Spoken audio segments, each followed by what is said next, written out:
चीनी के दामों में उछाल के बीच गन्ना मंत्री का बड़ा बयान, बोले यूपी पूरे भारत की चीनी आपूर्ति करने में सक्षम।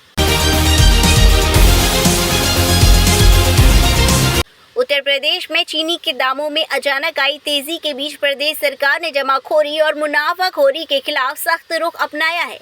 मुख्यमंत्री योगी आदित्यनाथ के निर्देश पर प्रदेश भर में चीनी के स्टॉक और गोदामों की जांच का अभियान जारी है।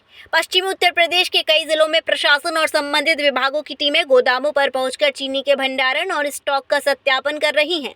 इसी बीच उत्तर प्रदेश के गन्ना मंत्री का बड़ा बयान सामने आया है। उन्होंने कहा, प्रदेश के पास इतनी क्षमता है कि वह पूरे देश की चीनी की मांग को पूरा कर सकता है।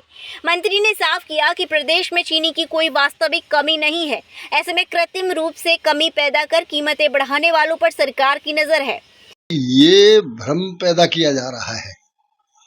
उत्तर प्रदेश में इस वर्ष भी 90 लाख मीट्रिक टन से ज्यादा चीनी पैदा हुई। आज उत्तर प्रदेश में हमारे पास 179 लाख मीट्रिक टन चीनी मौजूद है। उत्तर प्रदेश में चीनी का जो खर्चा है वो 4 लाख मीट्रिक टन प्रति माह है। हमारे पास आज भी 150 लाख मीट्रिक टन चीनी अधिक है, जिसे चूंकि कोटा केंद्रीय सरकार के द्वारा रिलीज किया जाता है। जब वो चाहे, हमने पत्र लिखा है एक ये पूरे देश में हम चीनी सप्लाई करने को तैयार हैं, इसलिए चीनी की कोई कमी नहीं है। जब 150 लाख मीट्रिक टन सरप्लस चीनी हमारे पास मौजूद है। 15 अक्टूबर से हम नया पेराई सत्र शुरू करने जा रहे हैं, इसलिए चीनी की कोई कमी नहीं है। ये भ्रम पैदा किया जा रहा है। उत्तर प्रदेश, मैंने तो पिछली बार बैठक में ये कहा था कि उत्तर प्रदेश अकेला पूरे देश को चीनी खिला सकता है। ये चीनी का हमने, सेंट्रल गवर्नमेंट चूंकि नियम बनाती है, हम उसका पालन कराते हैं।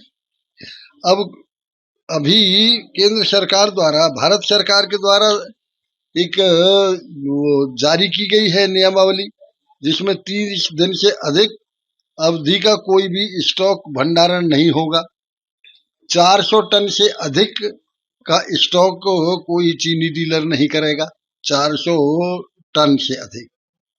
और जो बल्क कंज्यूमर हैं वो केवल 10 मीट्रिक टन का भंडारण केवल 15 दिन करेंगे। और इसी तरह से जो मासिक कोटे वाले हैं वो केवल 7 दिन का भंडारण करेंगे। सभी जिलाधिकारियों को माननीय मुख्यमंत्री जी ने वीसी कर रहे हैं। सभी जिलाधिकारियों को ये निर्देश दिए गए हैं कि किसी भी कीमत पे कालाबाजारी चीनी की नहीं होनी चाहिए। और ये जो एक भ्रम पैदा किया जा रहा है, ये भ्रम दूर होना चाहिए। चीनी जब इतनी मात्रा में उपलब्ध है हमारे पास, तो कहीं, हाँ, ये कुछ चीजों का इंटरनेशनल मार्केट से भी प्रभाव पड़ा करता है, बाकी चीनी पूरी मौजूद है। किसानों का बहुत बड़ा योगदान इसमें रहा है।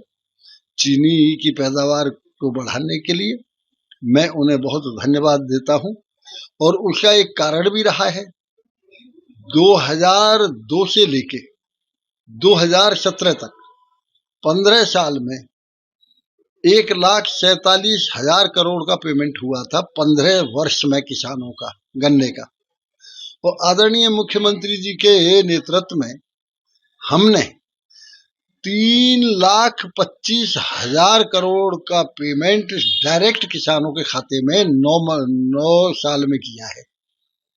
पहले से 15 साल से दुगना और 2.5 गुना पेमेंट ज्यादा हमने किसानों के खाते में किया है। इसलिए किसानों में उत्साह है और निश्चित रूप से अब के भी इतनी पैदावार होगी कि चीनी की कोई कमी नहीं रहेगी। दरअसल पिछले कुछ समय से बाजार में चीनी के दामों में अचानक बढ़ोतरी देखने को मिल रही है।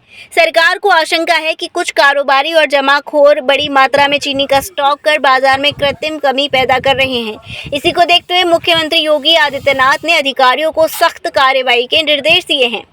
निर्देश के बाद पश्चिमी उत्तर प्रदेश सहित कई जिलों में चीनी के थोक कारोबारियों और गोदाम संचालकों के यहां जांच की जा रही है।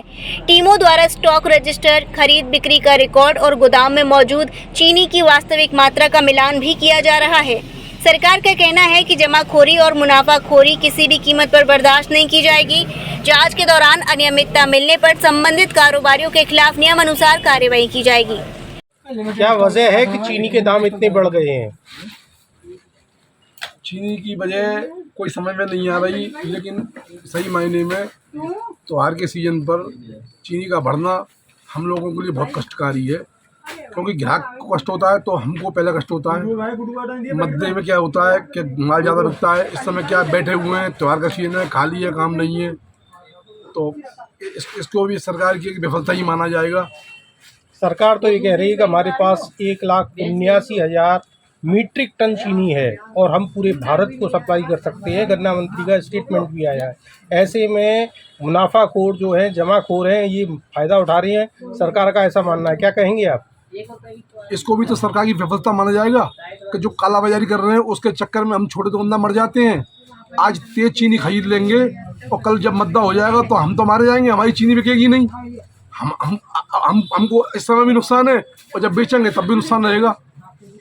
मतलब आपका कहना ये है कि आज हम महंगी कीमतों पर दाम में खरीद रहे हैं माल को, बाद में सस्ता होने पर भी घाटा हमें ही सहना पड़ेगा। तो ऐसे में क्या करना चाहेंगे आप, क्या कहना चाहेंगे? गवर्नमेंट को जो बड़े बड़े व्यापारी हैं उन पर लगाम कसनी चाहिए, और माननीय गन्ना मंत्री लक्ष्मी नारायण जी बोल रहे हैं कि इतनी टन चीनी हम पे मौजूद है, तो वो चीनी कहाँ गई? फिर वो चीनी कहाँ गई? बाजार में तेजी दिख नहीं रही लोगों को, उनको चीनी नहीं दिख रही कि 43 रुपये से चीनी 64 रुपये हो गई एक महीने के अंदर। कोई पब्लिक के लिए क्या है ये? तो इसका मतलब कहीं ना कहीं मिली भगत रहती है, कहीं ना कहीं मिली भगत रहती है बड़े बड़े चीनी के व्यापारियों से। बड़ा सवाल यही है कि सरकार की इस कार्रवाई के बाद चीनी के बढ़े हुए दामों पर कितना असर पड़ता है और आम उपभोक्ताओं को कब तक राहत मिलती है।